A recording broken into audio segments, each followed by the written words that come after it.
Ok, vamos a empezar entonces. Muy bien, bueno, primero,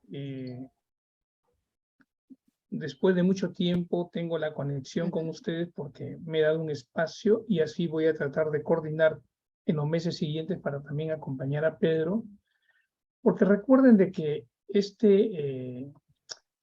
estos webinars, teleconferencias, se abrieron como consecuencia de la pandemia, ¿no? Con Pedro nos embarcamos en este proceso prácticamente, inicialmente un poco incierto. Apenas pasó la pandemia, creo que al mes nos dimos esta posibilidad, ¿no? No sé si todos me conocen, pero en todo caso, a quien no me conozcan, yo me presento. Soy el doctor Edgar Rodríguez, presidente de IPSICOP y director del Instituto de Terapia de Esquemas del Perú. Y Pedro es uno de los asociados más importantes, no solamente de lo que es IPSICOP, sino también de ITEP y docente de ambas instituciones. Y por eso que iniciamos este periplo, ¿no? Esta misión desde esa época. Y al comienzo, Pedro, lo hacíamos semanalmente, ¿no? ¿Te acuerdas que era intenso la preparación del material? Pero Todas las luego ya semanas. también, cuando comenzamos a nuevamente retomar actividades, ya programamos hacerlos una vez al mes, ¿no? Con la finalidad de que ustedes tengan un espacio, un tiempo para poder hacer sus cosas. Así que espero que nos sigan acompañando una vez al mes, como siempre lo hacemos los últimos jueves de cada mes. Muy bien. Yo voy a hacer todo lo posible, Pedro, para de una vez a partir del mes de agosto estar juntos nuevamente como el dúo dinámico, pero sin ser Batman y Robin, para poder, diríamos, estar con otro invitado también, como en el caso de ahora, y estar juntos en este proceso tan interesante de poder dar alcances últimos acerca del movimiento cognitivo-conductual, el movimiento contextual y también, obviamente, lo que es la terapia de esquemas.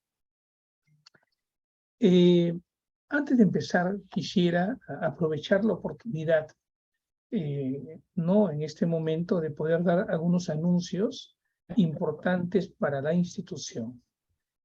En primer lugar, ustedes saben que en la segunda semana del mes de agosto estamos realizando el primer Congreso Internacional, Nacional e Internacional que hace IPSICOP por sus 36 años que cumple este año. Ha habido un pequeño error en algunos anuncios, dicen 35, pero son 36 años que cumple en agosto IPSICOP.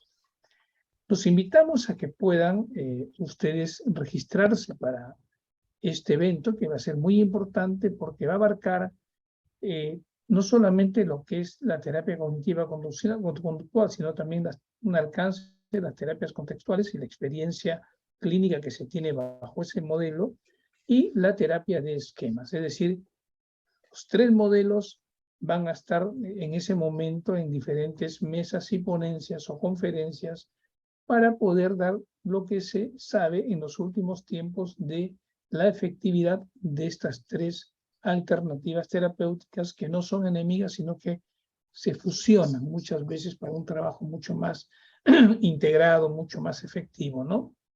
Así que, no sé si tienes el teléfono por ahí, Pedro, por casualidad, o no llegaste a ubicar el teléfono. No, sí, claro, aquí está. Las personas interesadas pueden llamar al siguiente número para el Congreso. Todavía quedan la posibilidad de inscribirse y tienen que llamar, apunten por favor, ¿no? Al teléfono, al WhatsApp. ¿Cuál es, por favor, Pedro? Para todos los que deseen informes o inscripciones es al 981-564-758. Lo voy a poner aquí en el chat también. 981-564-758. Ok. Entonces, no es el teléfono de IPSICOP, por si acaso, ni de la señora Paola, sino que es una plataforma, o hemos contratado a una persona que se encargue de ese registro, por eso que es un teléfono nuevo y por eso que es bueno que ustedes tengan conocimiento. Los que quieren participar en este congreso, ¿no? Que bajo mi criterio va a ser muy importante porque tenemos ponentes nacionales e internacionales, van a poder disfrutarlo y tener actualizados los conocimientos. Ya saben, es, si no me equivoco, el segundo sábado y domingo, ¿no, Pedro? Sábado y domingo, 12 o 13, algo así, si no me equivoco, de agosto. El 13 y el 14 de El agosto. 13 y el 14. Ok, sábado 13 y domingo 14. Muy bien. El segundo anuncio es que estamos empezando en 2 semanas el curso online en terapia cognitiva conductual de formación y quedan 1 o 2 vacantes para los interesados. En ese caso sí pueden ustedes llamar a la señora Paola, ¿no? Que creo que la mayoría tiene su teléfono porque es lo que le escriben para la teleconferencia, ¿ok? Es la que les da el link casualmente de la teleconferencia, o escribir a info@ipsicop.com para que le den la ficha para que puedan postular. Y también con Pedro estamos empezando en septiembre, todos los sábados de 8:15 a 10 de la mañana, el entrenamiento en terapia de esquemas, ¿no? Que son todos los sábados de 8:15 a 10 de la mañana por 1 año, avalado por la Sociedad Internacional de Terapia de Esquemas, y el de terapia cognitiva conductual está avalado por la Asociación Peruana de Psicoterapia Cognitiva Conductual, la APCO. Así que son 3 anuncios importantes para todos ustedes y ya tienen ustedes la forma como pueden llegar a llevar ambos cursos y estar en el Congreso. Bien, el día de hoy se va a tocar un tema que es bastante importante, ¿no? Bastante, diríamos, creo yo, interesante de poder tenerlo siempre en cuenta, ¿no? Para nosotros, que son 2, diríamos, estados emocionales que son muy comunes, ¿no? Inclusive hasta cuadros clínicos muy comunes, ¿ok? O sea que no son novedad, sino que son hasta los más frecuentes muchas veces en la consulta, diríamos, a la hora que atendemos a los pacientes, ¿no? En cualquier tipo de enfoque.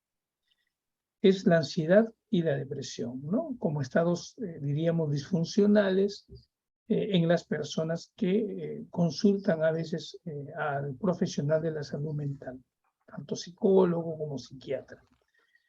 Y para esta oportunidad tenemos, ¿no? La presencia del colega Alfonso Miranda, que él tiene formación cognitiva conductual y también mucha experiencia en lo que es terapias contextuales. ¿Ok? Él va a dar su planteamiento bajo ambos enfoques, ¿no?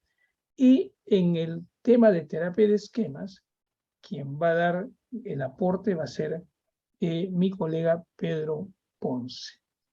Entonces diríamos, la percepción, la visión, el alcance de la ansiedad y la depresión en cuanto a cómo se conceptualiza o cómo se aborda, pero bajo estas alternativas terapéuticas, repito, que es la terapia cognitiva conductual, las terapias contextuales, bajo el aporte del colega Alfonso Miranda, y también la terapia de esquemas bajo el aporte de mi querido hijo Pedro Ponce.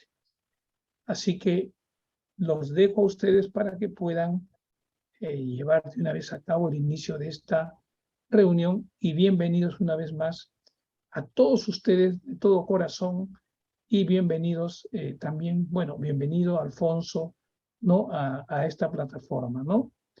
Por si acaso comunico, si Alfonso está con su mascarilla es porque, bueno, recién le ha dado su positivo de COVID, está en el primer día, pero él, a pesar de eso, dijo: quiero estar presente, y eso también quiero agradecerle y felicitarlo, ¿no? Por esa disposición de él, Alfonso, ¿no? Así que, bueno, de una vez empezamos, y ahora sí, adelante. Y no se olviden los informes que se les ha dado, ¿no? Que al final se lo van nuevamente a señalar. Ya, Pedro, ahora sí. Listo. Muchas gracias, Edgar, por la presentación. De todas maneras, es muy agradable poderte tener aquí en las ponencias. Ya te extrañábamos. Pero bueno, ahora vas a estar más tiempo con nosotros.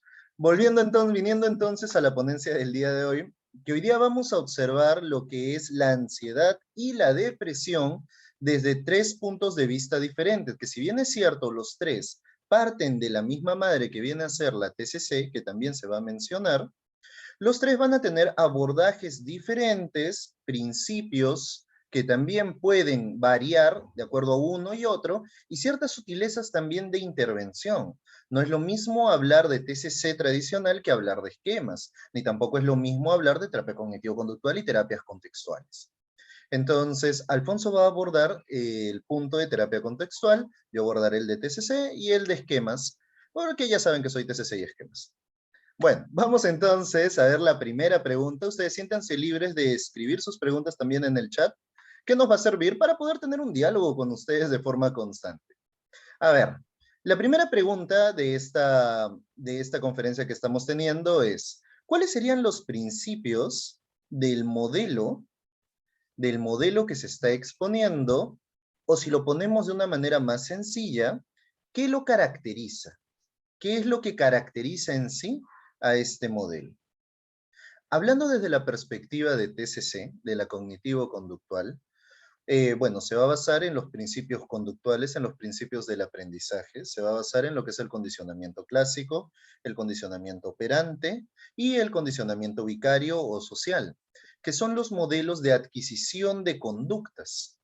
Si es que hablamos, por ejemplo, de eventos disfuncionales en nuestra vida, se va a crear una asociación mediante el condicionamiento clásico para luego tener una estrategia de afronte gracias al condicionamiento operante. El condicionamiento vicario funciona en ambos niveles, para la adquisición de eventos disfuncionales o eventos de malestar o eventos traumáticos, y también para la adquisición de recursos frente a ellos. Luego de haber mencionado lo conductual, podemos hablar también de la parte cognitiva, en donde la cognitivo-conductual presenta, por ejemplo, a Beck y a Ellis, que sustentan la terapia cognitiva, lo que son las creencias nucleares, los pensamientos automáticos, las creencias irracionales. Ahora, ¿qué caracteriza a la cognitivo-conductual en el trabajo de la ansiedad y la depresión? Pues lo caracteriza la practicidad que tiene, el sustento que tiene para poder entender la depresión y la ansiedad como una manifestación de estrategias de afronte frente a un problema que está viviendo la persona. Y además de eso, algo que caracteriza a la cognitivo-conductual es que gracias a sus técnicas tiende a ser rápida en la intervención de estos problemas. Alfonso, ¿cuáles serían los principios del modelo en contextuales y qué es lo que caracterizaría este modelo? ¿Quitamos tiempo si acaso comparto diapo? Dale, claro que sí. Bueno, pues, ante todo, muy buenos días. Soy el psicólogo Alfonso Miranda, actual responsable del área de psicología de salud mental en el Hospital Regional de Ayacucho, maestrando en psicología clínica, especialista en terapias contextuales. Y pues bueno, sobre esa pregunta, Pedro, las terapias contextuales, al haberse posicionado como tercera generación, tienen la peculiaridad de traer todo lo de la primera y segunda. Lo que es la primera y segunda. La primera se refiere a todo el conductismo, todo su tronco, hasta lo mencionado por Skinner. Y de ahí trae la novedad de continuar el programa de investigación de la conducta verbal para explicar el lenguaje desde una posición conductista, y con ello pasa a elaborar sus propios modelos respecto a cómo funciona la cognición. En ese aspecto difiere de la terapia cognitivo-conductual y se le asemeja por tomar los mismos principios de aprendizaje, el condicionamiento clásico, condicionamiento operante, y hablaremos de un tipo de aprendizaje más.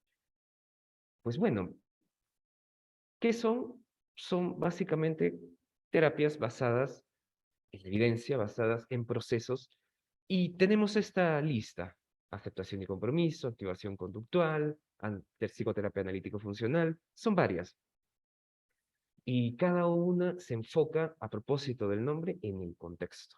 O sea, dónde ocurren las conductas más de si están bien o están mal, que eran críticas pasadas al modelo cognitivo-conductual en sus inicios, puesto que, recordarás, Pedro, se fueron adaptando en la medida que se fueron practicando. Pues bueno, no se van a enfocar en diagnósticos médicos, van a tomar distancia. y van a enfocarse en principios terapéuticos. Eso que decíamos de ¿por qué todas las terapias parece que funcionan? Pues bueno, se enfocan en el por qué.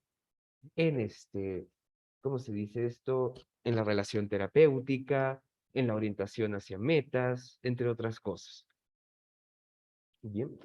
Y según cada tipo de terapia contextual, van a enfocarse en algún contexto, en algún ámbito en donde ocurren las acciones, ¿no? Por tanto, podemos tener así brevemente el contexto que va a ser objetivo de intervención en la activación conductual, va a ser la situación de la persona versus su mundo, mientras que la psicoterapia analítica funcional va a procurar que la persona muestre una parte de su forma de ser, su actuar en la sesión clínica, para luego que esto se generalice fuera de ella. Y por último, la terapia de aceptación y compromiso, la más marketeada, la más, digámoslo así, amplia, procura centrarse en el ámbito de la persona con sus conductas privadas, con sus conductas no visibles al público, pensamiento, emociones o sensaciones interoceptivas, ¿no? Y pues, Yo quería consultarte algo. claro, En lo que estás mencionando, que muchas veces me lo han preguntado, lo han mencionado, pero quisieras ver tu opinión. Eh, ¿Cómo explicarías lo que es lo contextual? Si se lo tuvieras que explicar a un paciente que no conoce lo que es terapia, no conoce lo que es cognitivo-conductual, ni terapias de tercera, segunda generación, ¿cómo le explicas lo que es el contexto? ¿Cómo le dices vamos a abordar desde una perspectiva de contexto? en la práctica terapéutica no se procura esta clase de menciones, sino que se trae a la situación de la terapia el que la persona presente eso que es su problema, ¿no? Y si Ya. intentáramos explicarlo Ujú. a los colegas en general, es más o menos por ese lado, el ámbito en donde más se presenta las problemáticas de la persona. Bien, Oh, ok. en ese sentido, solo tomando la primera línea, el contexto como situación, pues la Ujú. persona versus las situaciones de la vida, ¿no? La activación conductual tiene un perfil al respecto, ya lo veremos después, ¿no? El contexto que se aborda es cómo la persona enfrenta las dificultades de la vida y cómo eventualmente termina evitándolas. Ok, ok. Continúa, por favor. Y pues la novedad, la más grande, es que finalmente este proyecto, este plan de investigación respecto al lenguaje, a la conducta verbal, fue elaborado por completo hasta la actualidad, que es la teoría del marco relacional, en donde es bastante denso, debo decir. No es tan fácil de explicar en una sesión corta, pero se ha descubierto que, a ver, ¿dónde está esto? Se ha descubierto que si a una persona, a diferencia de cualquier otra especie, tú lo entrenas para que relacione que cuando ocurre A va a pasar B, algo muy de condicionamiento clásico, nosotros, los seres humanos, inmediatamente relacionamos que cuando está B, aparece A. Los animales no pueden. Eso le llamamos implicación mutua. Y la cosa es más interesante y eso lleva a que aprendamos tan rápido, particularmente el lenguaje, que si planteamos la relación A es igual a B y B es igual a C, o bueno, A es igual a C, perdón, inmediatamente se establecen el resto de relaciones, sin previo entrenamiento. Más que un tipo de aprendizaje, se habla de que esto es una habilidad, dado por condicionamiento operante, pero una vez bien establecida, permite ampliar el aprendizaje de una manera excepcional. Y por ello no es tan necesario el estar explicando conducta por conducta a los niños, por ejemplo. Esto tiene implicaciones en la terapia, puesto que si se relaciona de esta manera, digamos que relacionamos una palabra, a esquizofrenia. A todos los oyentes, pues les vendrán diversas características relacionadas al estigma, ¿no? Nadie conoce a Pablo, Pero si decimos, Pablo tiene esquizofrenia, inmediatamente adquiere todas las propiedades relacionadas con la palabra esquizofrenia que nosotros, cada uno de nosotros, pueda haber almacenado, haber aprendido. Esto es transformación de funciones. Y de esta manera se ha ido explicando diversas intervenciones cognitivas y diversas técnicas que en la actualidad se utilizan. Y pues bueno, con estas particularidades teóricas, pues bueno, es de ahí donde tratamos, los contextuales, de mantener la afinidad con otras terapias. Bien, porque ninguna terapia se salva de la conducta, todas manejan o se relacionan con la acción, pues, ¿no? Y por lo mismo, plantean el uso pues, hay cierto eclecticismo, plantean el uso de algunas técnicas, mezclándolas en el sentido de la práctica, pero no de la teoría, tratando de que todo vaya acorde al planteamiento conductual y bajo los principios que ya conocemos. Y pues bueno, esa es la perspectiva a grandes rasgos de las terapias contextuales. Ok, interesante entonces que hayamos podido ver lo que es TCC, donde tiene sus principios, cómo es que las contextuales también tienen parte de estos principios conductuales. Hay una diferencia, y ahora si es que explicamos un poco lo que es esquemas, vamos a entender en qué se basa la terapia de esquemas. La terapia de esquemas va a tener este sustento, ustedes ya lo conocen. Van a haber 5 necesidades básicas, vamos a poner los círculos representando a cada necesidad, que ustedes ya saben cuáles son las necesidades, y si no lo saben, vayan a los videos de YouTube a ver las otras clases, en donde tenemos la necesidad de afecto seguro, tenemos la necesidad de autonomía y desempeño, la necesidad de libre expresión de emociones, la necesidad de espontaneidad y juego, y la necesidad de límites realistas. Cuando una de estas necesidades es vulnerada y se crea la experiencia de origen, ¿ok? Cuando esta necesidad es vulnerada y se crea la experiencia de origen, entonces ahí es que nosotros creamos los esquemas. ¿Y qué es lo que viene a ser un esquema? No se olviden, un esquema viene a ser un patrón de pensamientos, emociones, sensaciones y recuerdos. Recuerden, pensamientos, emociones, sensaciones y recuerdos. Y un esquema es un filtro mediante el cual nosotros vamos a entender el mundo que nos rodea. De acuerdo a la necesidad que haya sido vulnerada, podemos crear distintos esquemas y vamos a crear lo que son creencias nucleares. Estas creencias nucleares nos van a permitir entender el mundo de cierta manera. Y de acuerdo a este entendimiento del mundo que nosotros tenemos, vamos a tener 3 estrategias de afronte comunes en los esquemas, que es la resignación, que significa aceptar el esquema tal cual y por lo tanto buscar que se genere o buscar demostrar su validez. Tenemos el otro que es la evitación. La evitación es cuando yo emito la conducta que me permite desconectarme de la creencia nuclear, desconectarme del esquema. Y tenemos también contraataque.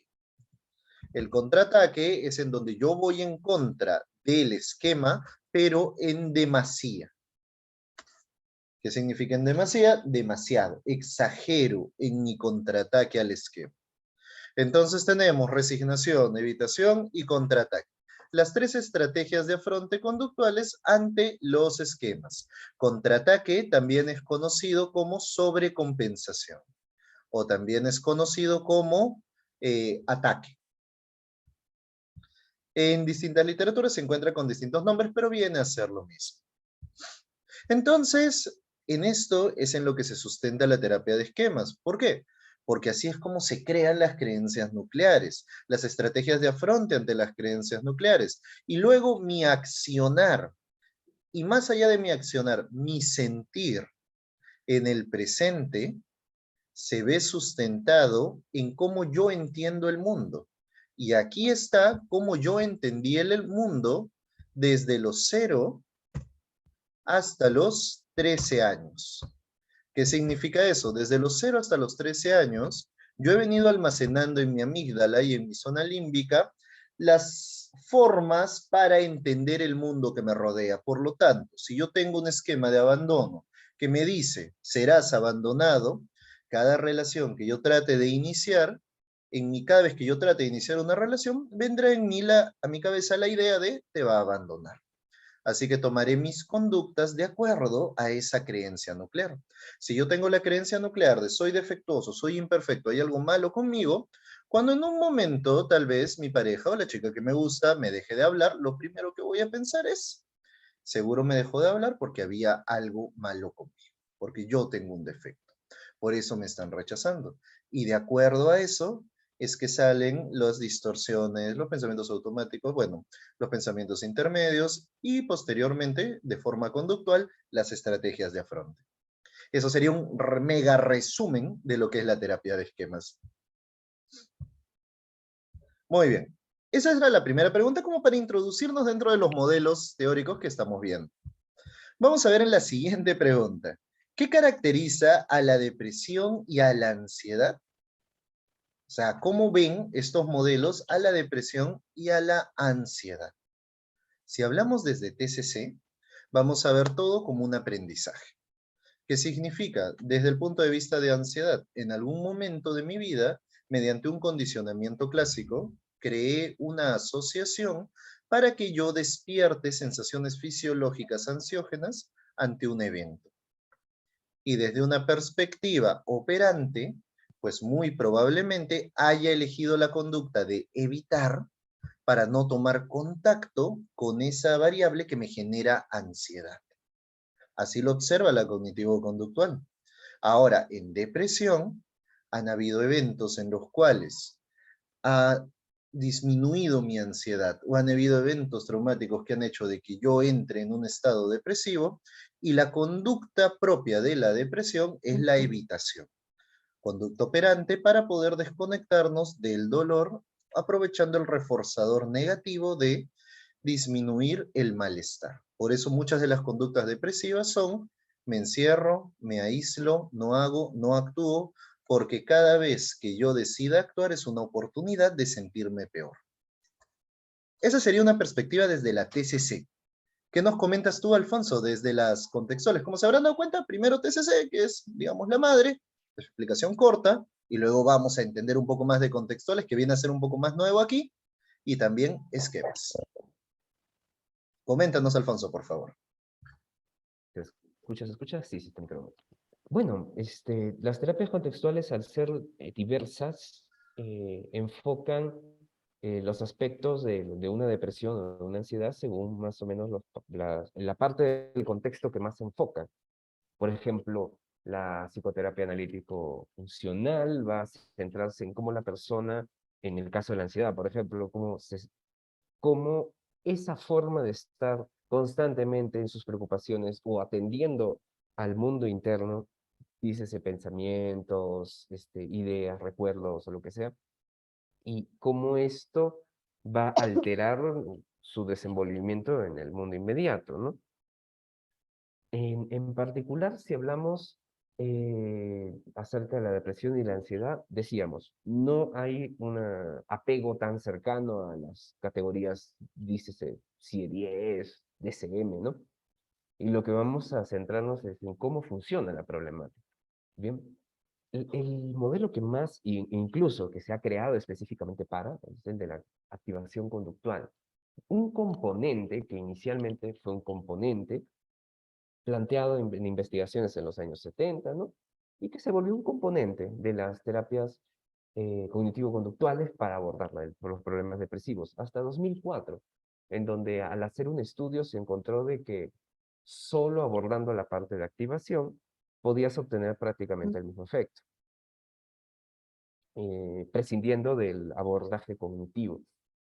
Y pues bueno, la terapia de activación conductual actualmente se está volviendo, digámoslo así, una necesidad, puesto que en cada problemática de salud mental hay un cierto nivel de activación, en donde la persona debe volver o requiere volver a sus actividades, habiendo sido de alguna manera obstruido por estar en constante conflicto con los malestares que percibe. El modelo parte así, muy semejante a lo que mencionaba Pedro, solo que tiene ciertos atisbos. Hay unas circunstancias iniciales. Algo hace, las circunstancias de la vida, algo hace que la persona entre en un estado de estrés. Y es inevitable de que sienta todo tipo de sensaciones que llamamos negativas, ¿no? Emociones negativas, no se considera ni positivo ni negativo en terapias contextuales, sino simplemente estados internos. Y debido a que siente esto, es normal que de alguna manera pierda el acceso a ciertos reforzadores, o un poco hacia el sentido, o esté viviendo alguna condición negativa que lo sofoca, por así decirlo. Y bien, si en base a esto la persona desplegara planes y actividades para ir resolviendo o acomodándose a sus circunstancias, pues no hay problema. Sin embargo, un problema de depresión tendría que ver con un problema en donde, lejos de seguir enfocándose en el estado negativo, en la situación, ¿no? En la problemática que tiene, se empieza a enfocar en hacer cosas para prevenir el estado desagradable interno, sea tristeza, desesperanza, ansiedad, etc. Y por tanto, sus energías se vuelcan a eso, bloqueando el que pueda continuar obteniendo de su ambiente diversas gratificaciones, diversos reforzadores. Entonces, aumentan estas conductas que le llamamos de evitación y aumenta el estado depresivo, hundiendo más a la persona. El planteamiento de la terapia es, como en otros, pasar por una psicoeducación que haga ver cuál es el resultado de este accionar de la persona. O sea, oye, tú actúas para no sentirte mal y consigues sentirte peor nomás, ¿no? Y salga de la atención fijada en las ideas que tiene de, eh, como estoy mal, no voy a hacer esto, o no quiero que me miren así, etc. Entonces, el proceso de la terapia de activación conductual va por ese lado, partiendo de que no es un problema que tiene la persona, sino es un problema en el que se mete la persona. De manera que con otras acciones puedes ayudar de alguna manera que salga. Y pues bueno, la ansiedad, tratando de abarcar otra perspectiva de las terapias contextuales, disculpen, la ansiedad desde la terapia de aceptación y compromiso, pues va a centrarse de una manera semejante en que el exceso de focalización de la atención de la persona en diversas ideas, imágenes, recuerdos u otras instancias que sean o que generen ansiedad, como por ejemplo sensaciones interoceptivas perturbadoras, como ocurre en el ataque de pánico, pues bueno, la terapia de aceptación y compromiso se va a enfocar en procurar que la persona tenga una, una reacción frente a estas situaciones usualmente naturales, que vendría a ser la aceptación, que muy aparte logre diferenciar entre tener un pensamiento y que éste le comande como si fuera que lo que piensa tiene que hacerlo, que sería la idea de defusión, que no esté mezclada su acción con el pensamiento. Orientar a la persona a que se centre en el momento presente y en los resultados, en las consecuencias de aquellas acciones que realiza. Aquí dice el yo como contexto, que tiene que ver, hay una teoría del yo en terapias contextuales, que tiene que ver con que nuestra identidad, por ponerlo en términos más amigables, nuestra identidad no esté dada por las diferentes situaciones que vivimos. O sea, cometí un error, soy un error. Cometí una torpeza, soy un idiota. ¿no? Y de ahí partirían algunas ideas o reglas, le llamamos reglas en terapias contextuales, mientras que en otras tradiciones hablamos de creencias, esquemas, entre otros. Disculpen. Y procuraríamos durante la terapia que la persona cambie la perspectiva de sí mismo, de alguien que es según haga, para cambiar a alguien que experimenta diversas situaciones, que sería el yo contexto. O sea, como no tengo un libro acá, ah, digamos, si esto fuese un libro, son varias hojitas, cada uno de estos capítulos representa una situación en mi vida, pero yo no soy uno de estos por cada día, sino soy el que experimenta cada una de estas situaciones, ¿no? Y de esa manera desinvolucrarse con el pensamiento. Y por último, algo semejante a lo que plantea la activación conductual, centrarse en aquello que es importante para la persona, los valores, y una vez reconocido, pues que haga, que realice acciones que lo lleven a eso que es importante para ellos. Con esas 6 ideas que construirían la flexibilidad psicológica a las dificultades de la vida diaria, la ansiedad sería planteada como una acción de control, y ese control es el problema. Por tanto, el primer paso, en cierta o cómo se implanta un problema de ansiedad, es que vive una experiencia desagradable, interna, de conductas privadas, ¿no? Intenta solucionarla de alguna manera, no experimentándola, dado que la cultura actual fomenta esto, la idea de la felicidad, la idea de un estado perpetuo de alegría que no corresponde a la vida real. Por esto mismo, el estar tratando de solucionarlo fomenta el aumento de la respuesta de activación, que es la ansiedad. Y finalmente, las personas llegan a involucrarse en exceso con ese problema. Por ejemplo, me da miedo salir a la calle por COVID, pero ya se levantaron las medidas. Puedes caminar, aquí tienes la prevención, y sin embargo, dado que tienes miedo, no actúas y te quedas en casa, fomentando o confirmando o reforzando la situación de ansiedad, ¿no? Entonces, se busca esa flexibilidad, la capacidad de que podamos contactar con estas experiencias sin que necesariamente las tengamos que evitar. Y eso es todo un entrenamiento. Pues bueno, esa es la perspectiva, Pedro. Aquí en el chat dicen un ejemplo del yo como contexto en problemas de ansiedad, por favor. A ver, yo como contexto, bueno, aprovechando las hojas, los problemas de ansiedad. Pues bueno, aquí tenemos 4 hojitas, 4 hojas, ya. Aquí tenemos 4 hojas y representarían 4 situaciones. Tengo tanto miedo que no salgo a la calle, soy un inútil. Ya no trabajo por tener este miedo, por tanto, soy un holgazán, soy un vago. Y así puedo agregar otras más, ¿no? Son verbalizaciones, pensamientos, conducta verbal le llamamos, que está dirigido hacia nosotros mismos, ¿no? A esa relación que hacemos con la palabra yo, ¿no? Porque también en el día a día hablamos de yo cocino, yo llamo, ¿no? Si describimos nuestras acciones, yo entro a esta conferencia de EPSI porque quiero aprender, ¿no? Yo me inscribo al congreso que está por darse de acá a un tiempo, yo, ¿no? Entonces, en estas situaciones que me han pasado, son parte de todo lo que yo he observado. Lo que yo he observado, vivenciado, ese es el yo como contexto, que está por encima de las experiencias individuales. Es un tanto complicado de explicar. No sé si sea suficiente por ese lado. ¿Cómo podríamos defusionar esa verbalización? ¿Continúo con eso?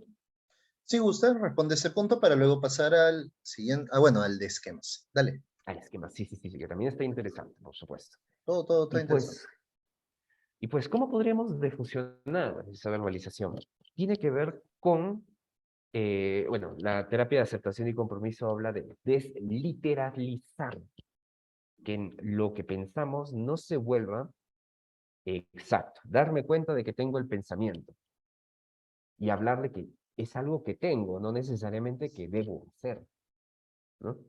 El uso de enmarcar, de decir o verbalizar los pensamientos de una manera determinada para que no tengan o vayan perdiendo la capacidad de guiar nuestra conducta, en una especie de habituación a las diferentes, mediante ejercicios usualmente de tipo de contemplación, mindfulness y otros ejercicios experienciales, de tener el pensamiento y no actuar, ¿no?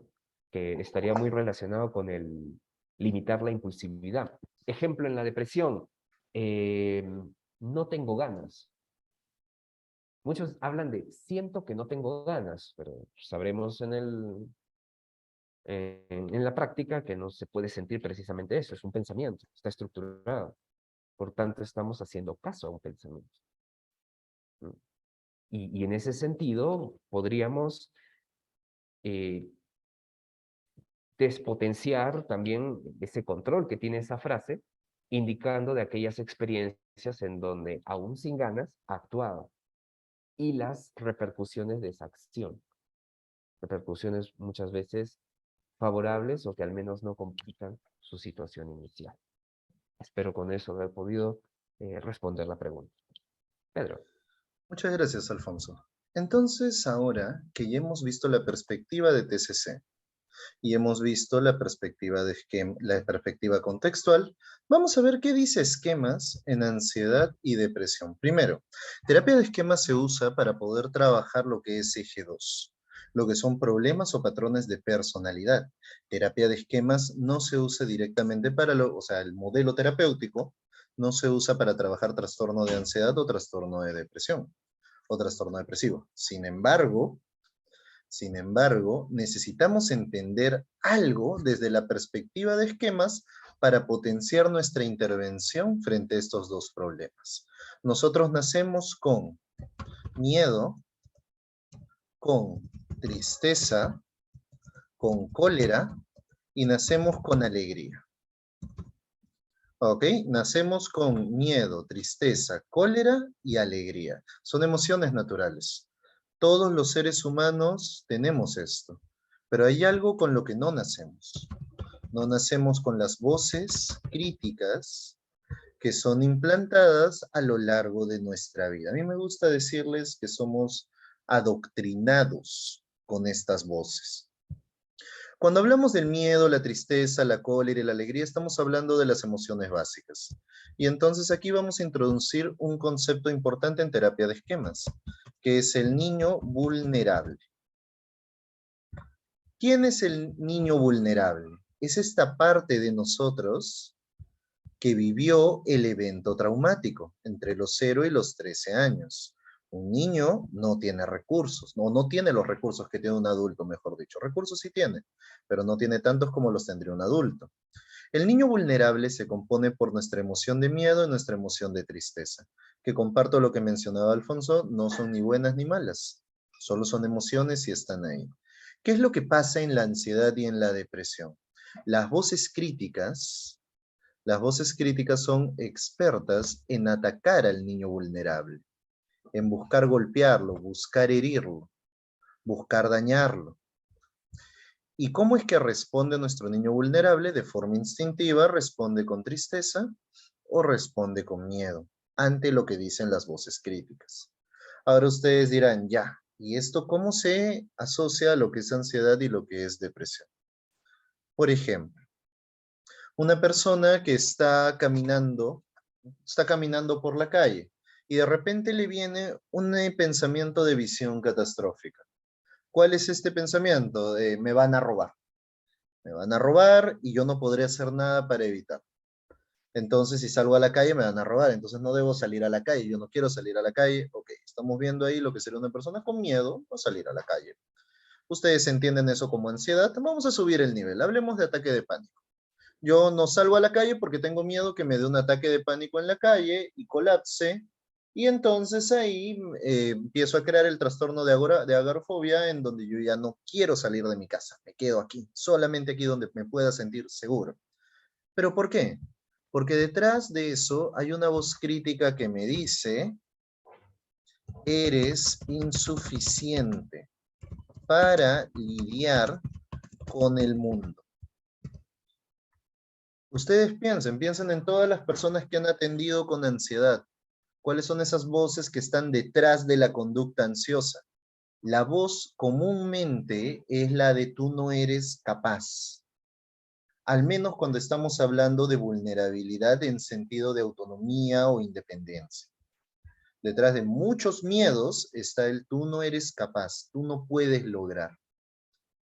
Y en depresión también tenemos voces críticas que nos generan en su mayoría culpa o una sensación de castigo, de que merecemos ser castigados. Ahora, si esquemas no trabaja depresión, no trabaja ansiedad, porque eso se trabaja con TCC, es una que sí, tiene que ser una intervención más directa. Entonces, ¿por qué es importante saber esto? Cuando ustedes tengan un paciente que le cuesta o bien que está truncado en lo que es ven que está truncado en lo que es salir del episodio depresivo en el cual está, o está truncado en salir de el trastorno ansioso que tenga, muy probablemente, por no decir estoy segurísimo, es porque hay un esquema de por medio, que hay un esquema detrás, y estamos tratando de trabajar en el presente un trauma creado en el pasado. Y ahí nos ayuda bastante manejar terapia de esquemas, porque el explicarle, ya desde que nosotros explicamos de dónde se originan estas creencias nucleares y la persona lo logra interiorizar, lo logra entender, empieza a crear otro concepto importante, bueno, no empieza a crear, empieza a fortalecer otro concepto importante dentro de terapia de esquemas, que es el adulto sano. Entonces, ¿cómo vamos a abordar en esquemas lo que sería ansiedad y depresión? Vamos a validar. Recuerden, por favor, este término, que es importantísimo. Siempre vamos a validar, vamos a cobijar, vamos a ser compasivos con el niño vulnerable y los otros modos de afronte, que son bastantes, que ahorita no lo voy a explicar. Y vamos a debatir las voces críticas, para así poder fortalecer, ustedes como saben, no soy bueno escribiendo, así que me demoro, fortalecer al adulto sano. Y así este adulto sano, esta parte de nosotros, va a saber brindar calidez al niño vulnerable y va a saber debatir y frenar las voces críticas del esquema. Obviamente la terapia de esquema es larga, tiene un trasfondo, hay más cosas para trabajar, pero este es un alcance que les puedo brindar con respecto a lo que es la ansiedad y la depresión. Porque como les mencionaba, efectivamente hubo la reparentalización limitada, que eso lo voy a explicar en unos momentos. Como les mencionaba, ansiedad y depresión se interviene más con TCC, pero el tener conocimientos de esquemas nos ayuda bastante a poder conectar con nuestros pacientes y destrabarlos de estas trampas en las cuales se pueden encontrar dentro de la depresión o la ansiedad. Ok, Alfonso. A ver, aquí leo que dice, es un alivio para el paciente descubrir que tiene su adulto sano y que éste puede fortalecerse progresivamente. Efectivamente, y no solo eso, es un alivio enlazando lo que mencionó Alfonso antes, tú no eres un problema. No importa cuántas veces te equivoques, tú no te vas a convertir en una equivocación. No importa durante cuánto tiempo hayas tenido ansiedad o depresión, tú no eres la depresión o la ansiedad. Tú estás pasando por un momento en depresión. Tú estás experimentando una situación en tu ansiedad. Son tus estrategias de afronte tratando de defenderte en la ansiedad. Tú no te defines por un problema que tengas. Tú no te defines por una conducta y tampoco te defines por un esquema que tengas. Tú no naciste con esquemas. Los fuiste aprendiendo, que es diferente. Con lo que sí naciste es tristeza, cólera, miedo y alegría. Y por eso somos compasivos con estas emociones nuestras. Exacto, Pedro. En tu explicación encuentro bastante de lo que mencioné, de desliteralizar, de fusionar, que bueno, son términos marqueteros. Creo que los psicólogos hemos descubierto el marketing recién en los años 90, Sí, nos que demoramos. los primeros conductistas la fregaron, Ah, sí. realmente, en términos bien coloquiales, pero ciertos. Es que los primeros conductistas no se esforzaron en entender que trabajaban con personas, creo. No se dieron cuenta, se acostumbraron mucho a las ratitas con las que sí se puede hacer algunos estudios y derivar ciertos principios de aprendizaje. Fue muy útil. Sin embargo, se olvidaron de esa diferenciación. Pues bueno, Efectivamente. Y ahora justamente pasamos con lo que ya estamos mencionando a otra pregunta. Ya, digamos, a la pregunta final de aquí. creo que va Eh, por ahí. ¿Sí? ¿Cuáles son las técnicas que se usarían dentro de la escuela o el modelo terapéutico que estamos exponiendo? Así como quien dice, las técnicas puntuales, las fijas, ¿qué necesito yo aplicar dentro de este modelo para ansiedad y para depresión? Porque, por ejemplo, desde la perspectiva cognitiva conductual, cuando hablamos de ansiedad, vamos a usar las técnicas de autorregulación, en donde están las técnicas de respiración. Vamos a usar también lo que es las técnicas de exposición, en donde buscamos que la persona pueda exponerse a la situación que le genera malestar y que así su organismo se acostumbre a esta experiencia y en su momento deje de presentar ansiedad, basándonos en que la ansiedad puede llegar a un pico y luego solo le queda disminuir. Podemos usar la herramienta de extinción de la ansiedad, que es la que he mencionado hace un momentito, o también el contracondicionamiento, en donde se va a asociar el evento desagradable a algo agradable para que así deje de ser un factor ansioso para la persona. Esa es desde la perspectiva cognitivo-conductual. Y, o sea, estoy quedándome solo cognitivo-conductual. Ya luego se hablarán de otras cosas. Y para la depresión en la cognitivo-conductual se trabajaría la reestructuración cognitiva y además de eso, también la cognitivo-conductual entiende lo que es una activación conductual, que imagino que Alfonso lo va a explicar todavía mucho más, así que no quiero entrar en ese punto. Eh, Felizmente, ac- no me ignores.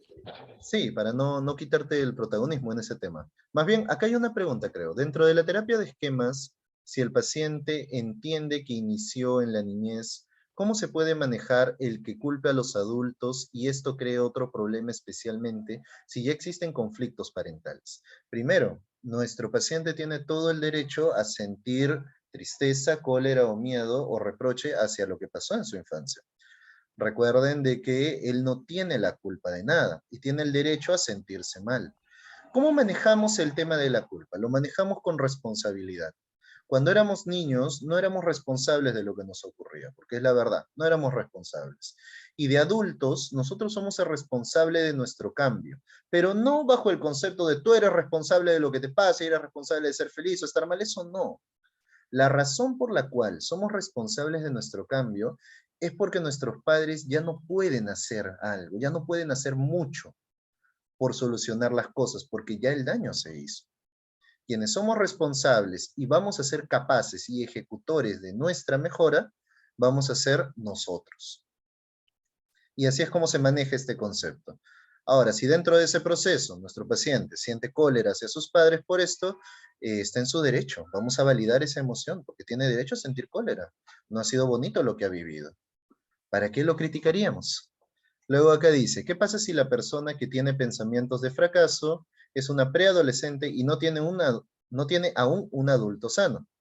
Es interesante la pregunta porque todos tenemos un nivel de adulto sano, todos. Porque así como se crean esquemas mal adaptativos, que son creencias que nos van a llevar a la disfuncionalidad, también tenemos creencias sanas, creencias saludables, creencias que nos permiten sentir agrado hacia nosotros, que nos permiten sentir que vamos a lograr.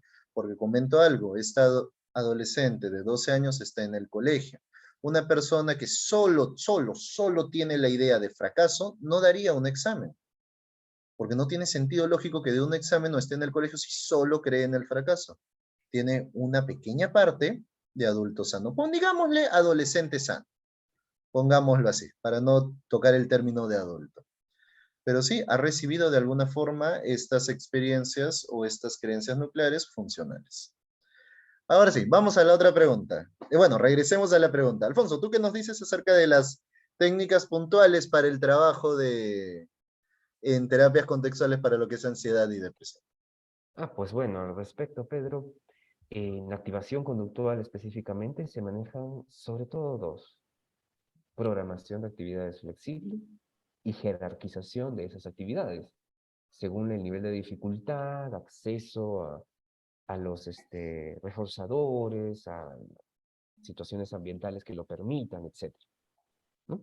Es realmente una terapia bastante breve, en donde la principal dificultad va a encontrarse en, ¿cómo se diría esto? En evaluar qué es importante para la persona, puesto que no es dable el dar indicaciones o programar actividades generales que suponemos les va a motivar, como por ejemplo, ve al gimnasio, ¿no?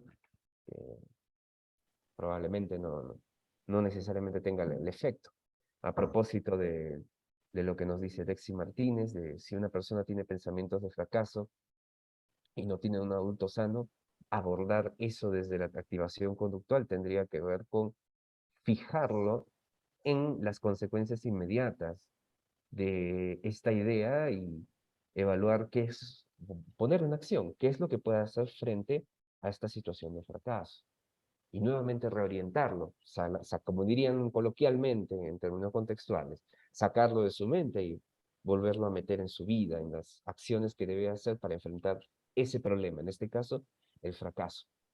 En caso de ansiedad, pues bueno, más o menos por el mismo lado, la idea de fracaso.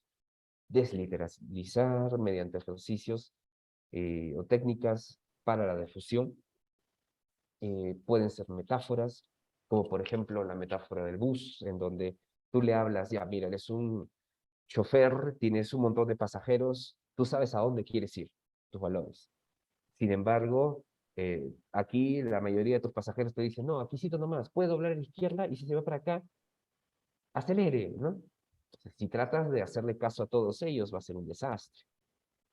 Mientras que si tú sabes cuál es tu ruta, podrás escucharlos, pero sin embargo, ello no implicará que te desvíes.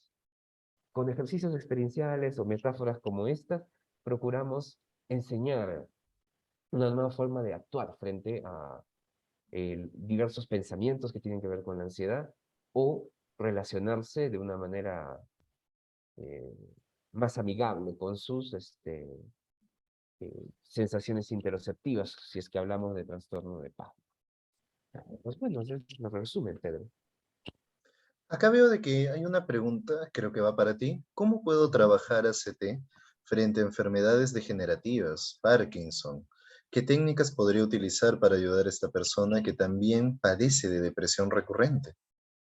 Padece de depresión recurrente puesto que se ha bloqueado la fuente de sus reforzamientos.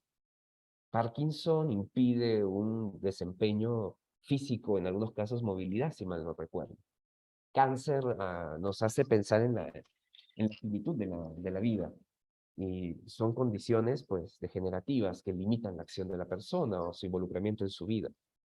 El trabajo aquí es muy específico, quirúrgico, podríamos decir, por el hecho de ubicar la esencia de lo que buscaban sus actividades de la persona.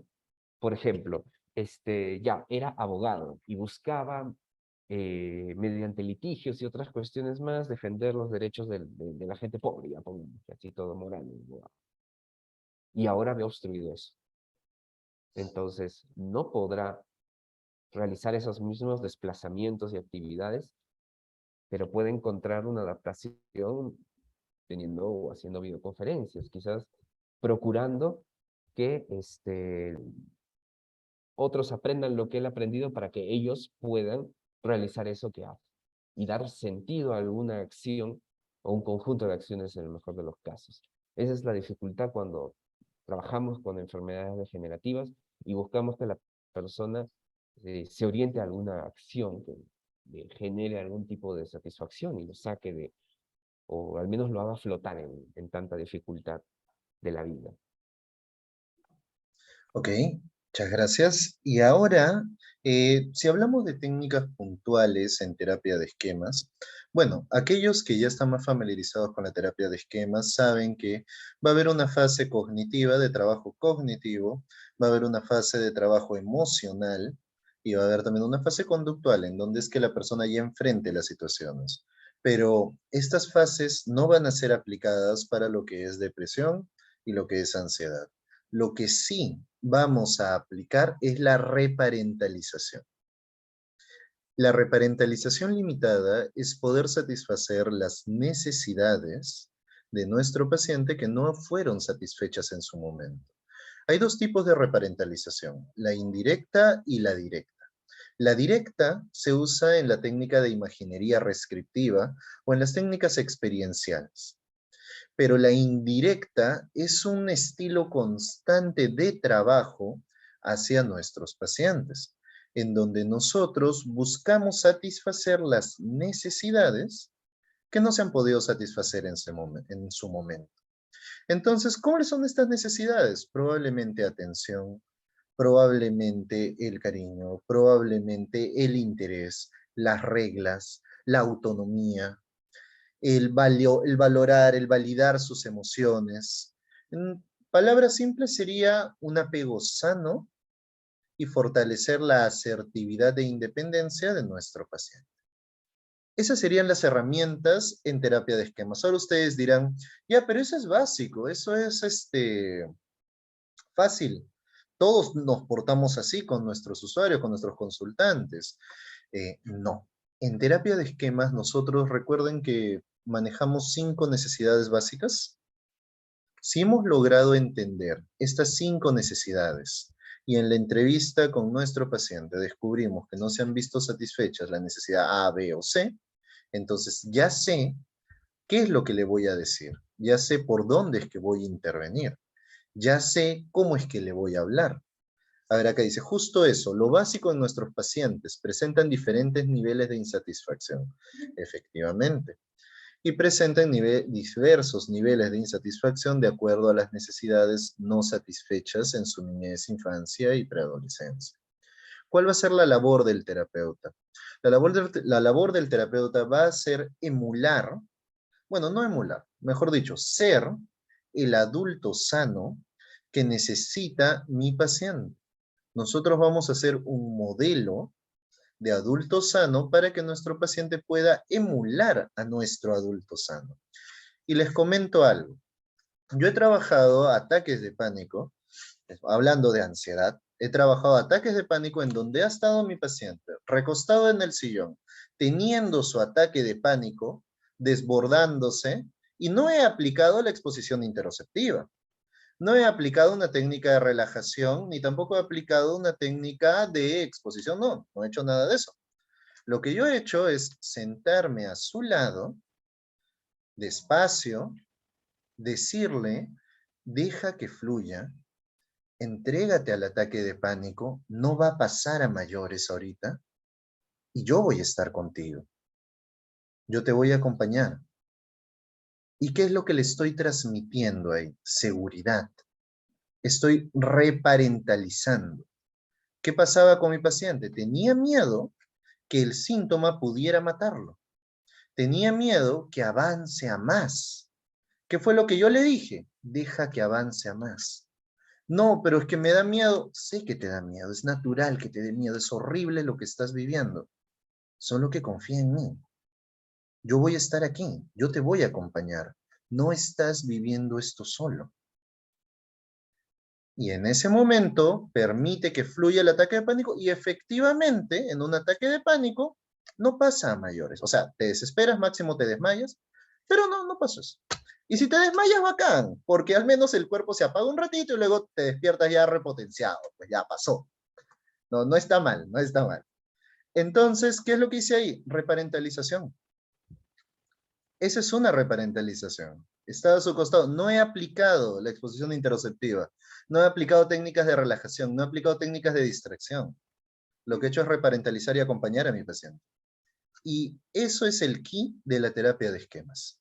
Ese contacto que se tiene, ese vínculo empático que se crea con el paciente, que es diferente a otros modelos terapéuticos, que desde mi perspectiva profesional y personal, me parece que sería muy bueno que todos los terapeutas lo puedan manejar. Ahora, a ver, ¿qué han puesto aquí?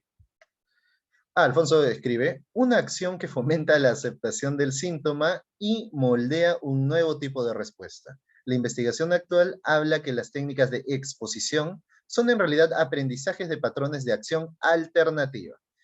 Si es que lo traducimos al lenguaje TCC, estamos diciendo de que cada vez que nos exponemos estamos recibiendo nuevos aprendizajes para nuevas estrategias de afronte. O sea que el cuerpo pueda procesar las cosas de una manera diferente a como lo hacía antes. Ahora, bueno, no sé si habría alguna pregunta de parte de ustedes o algún comentario que quieras dar tú, Alfonso. Realmente, al respecto, creo que por ahora nada, estoy al pendiente de las preguntas del público. Ok, aquí Hugo menciona, se forman nuevas redes neuronales. Efectivamente, si es que estuviéramos hablando de las bases neurológicas, empezaríamos a mencionar esto, pero por motivos de tiempo no lo vamos a tocar tanto, pero ¿saben dónde es que sí lo van a poder ver? En el Congreso que se da en agosto, el 13 y el 14. Ahí vamos a profundizar mucho más en estos tres modelos, en TCC, en esquemas y en contextuales, componentes nacionales e internacionales. Y ahí sí vamos a ver temas específicos, intervenciones específicas, y son 2 días, así que vamos a tener mucho más tiempo para hablar de esto. Ahora que ya acabó el cherry, si tienen preguntas, pueden hacerlo, por favor. Pedro, Sí, dime, Isaac. yo quiero hacer un comentario. O sea, al inicio de esa exposición, que los felicito a ambos, como siempre, eh, escuché algo sobre el tema de comunicar al paciente de qué se trataba el tratamiento, ¿no? O el proceso terapéutico. Y me vino a la cabeza una experiencia de hace ya muchos años, cuando yo trabajaba en Arequipa y estaba de moda el análisis transaccional. Correcto, y yo trabajaba con un grupo de colegas allí, a la par que trabajaba en la policía, en mis tiempos que tenía disponible me iba con ellos, y una oportunidad, una paciente que estaba a la espera, creo ya, de su turno, conversamos y me comentó esto que se me quedó grabado, y me dijo, la verdad, cuando yo vine la primera vez acá a consulta, y el terapeuta comenzó a hablarme del padre, el hijo, el niño, o padre, niño, adulto, la verdad, yo me decía a mí misma, no sé en qué me he metido, ¿qué es esto? O sea, había una reacción como que, ¿dónde estoy? ¿No? ¿De qué me están hablando? Entonces yo pienso de que, y de ahí me quedó esa idea, de que un punto importante en el inicio de todo proceso psicoterapéutico es la psicoeducación. Es explicarle en forma pedagógica, didáctica al consultante sobre lo que va a recibir. No sé, lo dejo a su criterio, ¿no? Ok, para poner en contexto, ahí lo que escuchó Isaac fue cuando yo le preguntaba a Alfonso, ¿cómo se explica lo que es contextual a los Ajá. pacientes? Y Alfonso nos dice, bueno, en realidad no se les explica tanto esto, pero a nivel pollito te lo explico de esta forma. Pero lo que mencionas, Isaac, de la psicoeducación, desde la perspectiva de TCC, siempre se hace la psicoeducación. En terapia de esquemas también manejamos todos el mismo lenguaje con nuestro paciente, en donde hablamos acerca de el esquema que tiene, de dónde es el origen, o sea, manejan toda esta información. Y Ujú. algo que considero de verdad bastante bueno en estos modelos es que tienen un sustento. O sea, no hablamos Ujú. por hablar, sabemos de dónde estamos diciendo lo que decimos. No, o sea, Alfonso, ¿tú qué dices dentro de contextuales? Sí, insisto, no se explica la idea de contextual porque no es relevante. Lo que se explica es el modelo de cómo funciona la problemática que tiene la persona, de manera de que se hace observar en el caso de depresión cómo las acciones, teniendo la intención de disminuir el malestar, solo consiguen empeorarlo. Mientras que en el caso de la ansiedad, de la misma manera, en la medida que tratan de controlarlo, de hacer mil y un cosas para no pensar, para no sentir, al final terminan potenciando en sentido inverso la situación, ¿no? Entonces las explicaciones están en función de cómo, vale la redundancia, funciona el problema de la persona.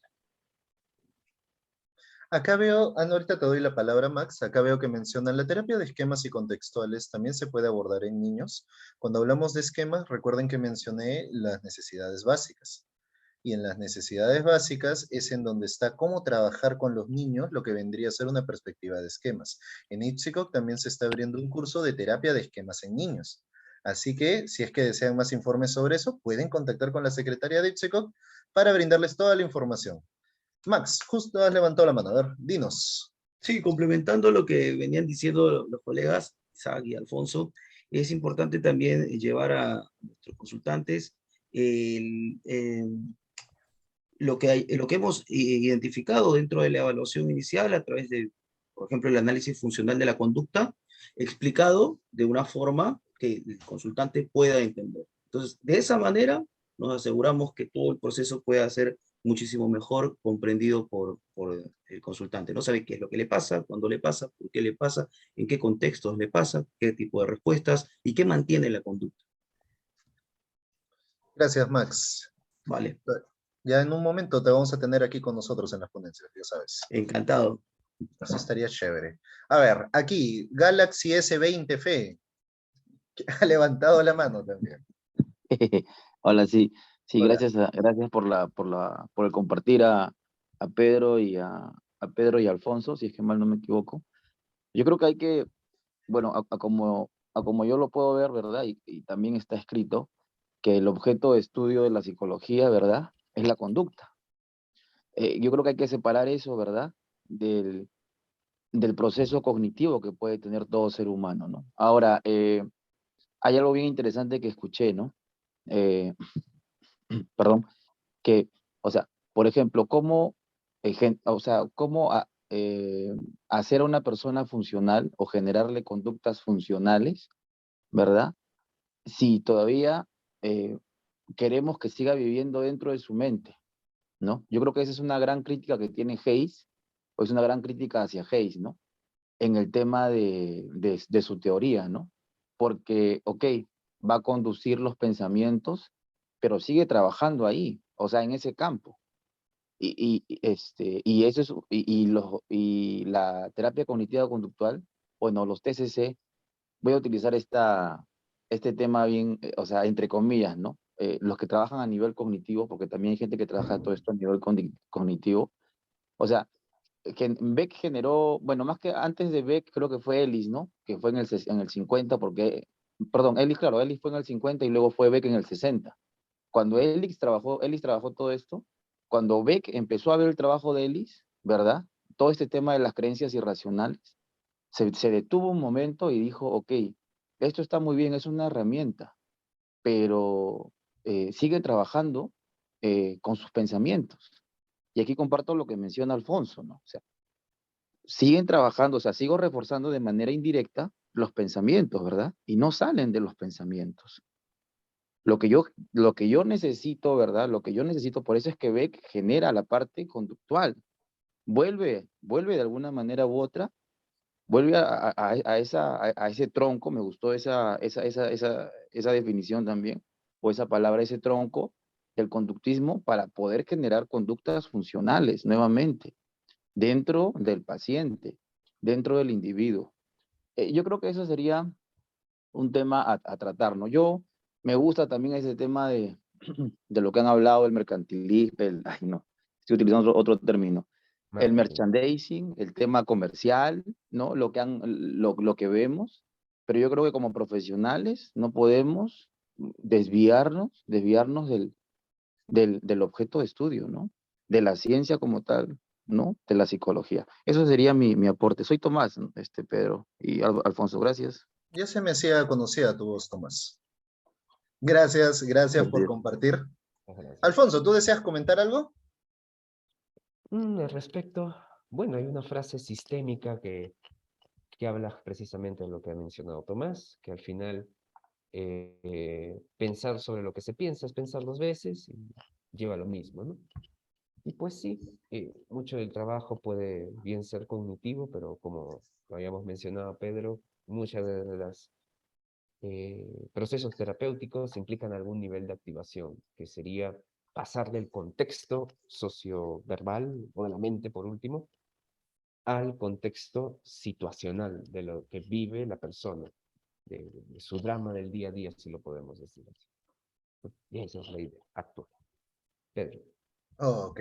Acá veo que distintas personas han escrito en el chat preguntando acerca del Congreso. Estoy poniendo nuevamente el número para poder recibir inscripción, para poder recibir información sobre la inscripción o informes o cualquier pregunta que quieran hacer, la tienen que hacer a este número. Este no es el número de Ipsico, sino que hemos subcontratado el servicio de administración para el Congreso para que a mí no me dejen agarrar plata. Así que todo bien ahí para que puedan contactar con este número, se puedan organizar y ellos los van a orientar en lo que necesiten. Acá dicen, la conducta también es verbal, pública o privada. Hay que recordar que desde la cognitivo-conductual, la conducta va a ser la cognición, va a ser la emoción, va a ser lo fisiológico y va a ser lo motor. ¿Ok? En la cognitivo-conductual se definen todos estos niveles de conducta. Y bueno, pero me parece que el fraseo de la conducta es verbal, pública o privada, y va para ti, Alfonso. Sí, por el tema de que, bueno, el lenguaje es nuestra principal herramienta como especie y de alguna manera dirige algunos procesos, ¿no? En tradición esquineriana y previa a él hablan principalmente de conducta pública o privada, si se ve o si no se ve, ¿no? Para resumirlo facilito. Y en ese sentido, disculpe, y en ese sentido sería verbal por el hecho de que para representarla, abstraerla, al final terminamos pensándola, hablándola, ¿no? Por ese lado me parece que va. Muy bien. Bueno, como les había mencionado, hoy es una ponencia. Hemos tenido unos cuantos minutos, más o menos hemos estado aquí 1 hora y media hablando acerca de este tema. Hay mucho más para profundizar, mucho más para conocer, para aprender. La verdad podríamos quedarnos todo el día o toda la semana hablando de punto por punto o especificar distintos temas en depresión o ansiedad, contextuales, esquemas, etc. Así que si ustedes desean profundizar más en estos temas, los esperamos en nuestro congreso, que es el primer congreso de Ipsico, celebrando sus 36 años. La verdad es pensado para los alumnos. El precio lo hemos decidido dentro de la junta directiva que sea bastante accesible para todos, para que así se puedan inscribir todos los que deseen. Como les digo, estamos celebrando nuestros 36 años de existencia, así que realmente los esperamos en este congreso. Muchas gracias, Alfonso, por acompañarnos en esta ponencia. Es un gusto poder dictar contigo aquí. Espero que ya dictemos en otro momento, en otra conferencia, porque les Encantado, comento Pedro. que con Alfonso dictamos también el curso de depresión y de intervención suicida, que también se abre cada 3 meses en Ipsico. Ya estamos terminando otra de las formaciones y luego ya abriremos otra. Para aquellos que estén interesados, también pueden comunicarse a Ipsico o estar atento a nuestras redes. Entonces, eso sería todo por el día de hoy. Ha sido un gusto compartir con ustedes. Muchas gracias, Alfonso, por acompañarnos. Podré ir a descansar por fin. Sí, espero que te recuperes. Gracias por estar con nosotros a pesar del malestar que tienes ahora. Y bueno, entonces, buenos deseos para ti y un gusto compartir con todos. Nos vemos. Hasta luego. Espero les haya Buenos días gustado. a todos. Chao. Gracias, Chao. Pedro. Gracias, Cuídense. Alfonso. Gracias, un Bye. abrazo. Gracias, Un abrazo interesante. para todos. Chao. Chao. Alfonso, cuídate, Gracias. ten cuidado. Muy buena exposición. Muchas Gracias. gracias. Pedro. Cuídense. Hasta luego. Chao. Chao, chao. Gracias. Bye bye. Nos vemos en el Congreso. Chao, chao.